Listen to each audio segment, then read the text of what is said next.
Hi friends, welcome back to my YouTube channel. So ಇವತ್ತಿನ recipe ಬಂದುಬಿಟ್ಟು ಬಸಳೆ ಸೊಪ್ಪಿನ ಸಾಂಬಾರು ಯಾವ ರೀತಿ ಮಾಡೋದು ಅಂತ ಹೇಳ್ಬಿಟ್ಟು ನೋಡೋಣ ಬನ್ನಿ. ಸೊ ಮಂಗಳೂರು ಸ್ಟೈಲಲ್ಲಿ ಬಸಳೆ ಸೊಪ್ಪು ಯಾವ ರೀತಿ ಮಾಡೋದು ಅಂತ ಹೇಳ್ಬಿಟ್ಟು ನಾನು ನಿಮ್ಮ ಜೊತೆ ಶೇರ್ ಮಾಡ್ಕೊಳ್ತಾ ಇದ್ದೀನಿ.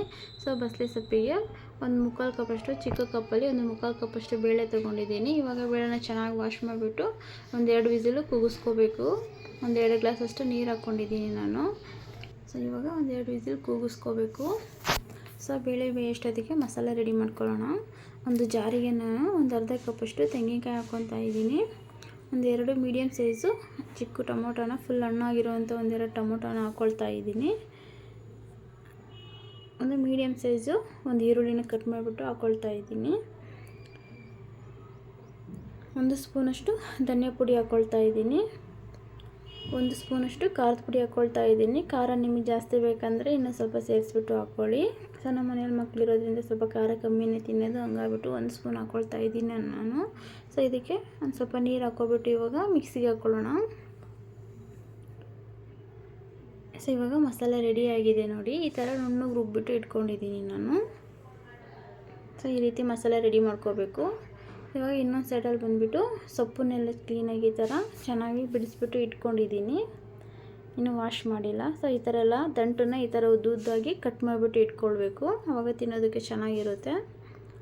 ಸೊ ಇವಾಗ ಸೊಪ್ಪನ್ನು ಚಿಕ್ಕ ಚಿಕ್ಕದಾಗಿ ಕಟ್ ಮಾಡಿಬಿಟ್ಟು ನೀರಲ್ಲಿ ವಾಶ್ ಮಾಡ್ಕೋಬೇಕು ನೋಡಿ. ಈ ಥರ ಒಂದು 3ರಿಂದ 4 ಸಲ ನೀರಲ್ಲಿ ಕ್ಲೀನಾಗಿ ವಾಶ್ ಮಾಡ್ಕೊಳ್ಳಿ. ಈ ಥರ ಚಿಕ್ಕ ಚಿಕ್ಕದಾಗಿ ಕಟ್ ಮಾಡಿ ಇಟ್ಕೊಂಡಿದ್ದೀನಿ ನಾನು. ವಾಶ್ ಮಾಡ್ಕೊಂಡಾದ್ಮೇಲೆ ನೋಡಿ, ಈ ಕಡೆ ಒಂದು ಸೈಡಲ್ಲಿ ಬೇಳೆನೂ ಬೆಂದಿದೆ. ಸೊ ಇವಾಗ ಕಟ್ ಮಾಡಿ ಇಟ್ಕೊಂಡಿರುವಂಥ ಸೊಪ್ಪನ್ನು ಕುಕ್ಕರಲ್ಲಿ ಹಾಕ್ಕೊಬಿಟ್ಟು ಸ್ವಲ್ಪ ಬೇಯಿಸ್ಕೋಬೇಕು. ದಂಟು ಸಮೇತ ಹಾಕ್ಕೊಳ್ತಾ ಇದ್ದೀನಿ. ಎಲ್ಲ ಒಂದೇ ಸಲ ಹಾಕ್ಕೊಂಡು ಬೇಯಿಸ್ಕೋಬೇಕು.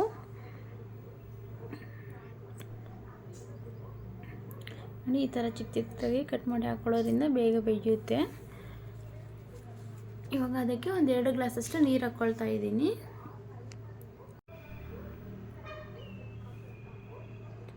ಸೊಪ್ಪನ್ನೆಲ್ಲ ಹಾಕ್ಬಿಟ್ಟು ಸ್ವಲ್ಪ ಚೆನ್ನಾಗಿ ಬೇಯಿಸ್ಕೋಬೇಕು.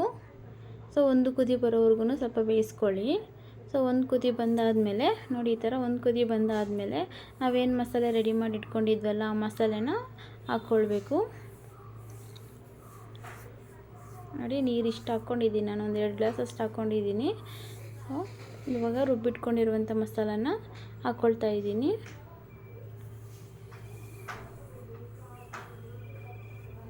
ಮಸಾಲೆ ಹಾಕ್ಬಿಟ್ಟು ಚೆನ್ನಾಗಿ ಮಿಕ್ಸ್ ಮಾಡ್ಕೊಳ್ಳಿ.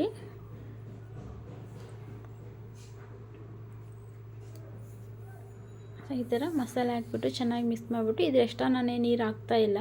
ಫಸ್ಟಿಗೆ ಏನು 2 ಗ್ಲಾಸ್ ಹಾಕಿದ್ನೋ ಅದೇ ನೀರನ್ನೇ, ಮತ್ತೆ ನೆಕ್ಸ್ಟ್ ಏನೇ ಹಾಕ್ತಾಯಿಲ್ಲ ನೀರು. ಜಾರಿಗೆ ಮಾತ್ರ ಸ್ವಲ್ಪ ನೀರು ಹಾಕ್ಕೊಬಿಟ್ಟು ಹಾಕ್ಕೊತಾ ಇದ್ದೀನಿ ಅಷ್ಟೇ.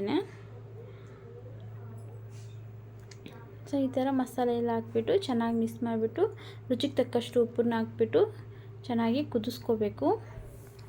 ಸೊಪ್ಪು ದಂಟು ಚೆನ್ನಾಗಿಲ್ಲ, ತುಂಬ ಸಾಫ್ಟ್ ಆಗಬೇಕು, ಅಲ್ಲಿ ತನಕ ಕುದಿಸ್ಕೋಬೇಕು. ಒಂದು 10ರಿಂದ 15 ನಿಮಿಷ ಕುದಿಸ್ಕೊಂಡ್ರೆ ಸಾಕು, ದಂಟೆಲ್ಲ ಸಾಫ್ಟ್ ಆಗುತ್ತೆ. ರುಚಿಗೆ ತಕ್ಕಷ್ಟು ಉಪ್ಪು ಹಾಕ್ಕೊಳ್ಬೇಕು. ಸೊ ಉಪ್ಪು ಹಾಕ್ಬಿಟ್ಟು ಚೆನ್ನಾಗೆಲ್ಲ ಮಿಕ್ಸ್ ಮಾಡ್ಕೊಳ್ಳಿ.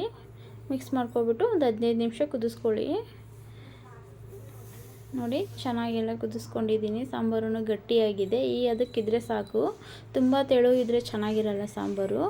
ಸೊ ನೋಡಿ, ದಂಟೆಲ್ಲ ಚೆನ್ನಾಗಿ ಬೆಂದಿದೆ, ಸೊಪ್ಪನ್ನು ದಂಟು ಚೆನ್ನಾಗಿ ಬೆಂದಿದೆ ನೋಡಿ. ಒಂದು ಮೀಡಿಯಮ್ ಸೈಜ್ ದಪ್ಪ ಇದೆ, ಜಾಸ್ತಿ ತೆಳು ಇಲ್ಲ ಸಾಂಬಾರು. ದಪ್ಪ ಇದ್ರೇ ಚೆನ್ನಾಗಿರುತ್ತೆ ಅನ್ನಕ್ಕೆ ಅಲ್ವಾ, ಚೆನ್ನಾಗಾಗುತ್ತೆ ಅನ್ನಕ್ಕಾದರೆ.